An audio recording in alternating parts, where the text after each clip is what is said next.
At dahil araw ng linggo, wala tayong workout ngayon. Ang gagawin natin ngayon ay maglilinis ng beranda. At ipapakita ko rin ang ibang kaganapan ko ngayong araw na to.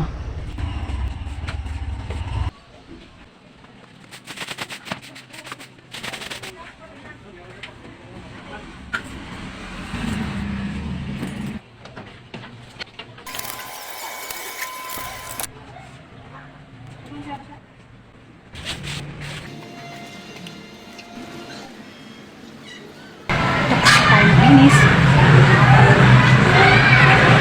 Kita nyo yan, maglinis na.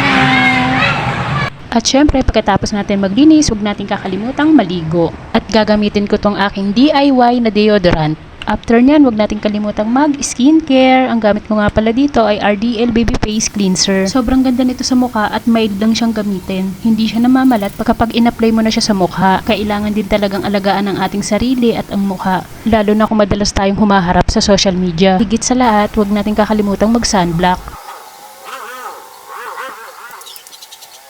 At ayan, patapos na ako. Maglalagay na lang ako ng lipstick. Siyempre, kahit nasa bahay tayo, kailangan mag-ayos-ayos tayo.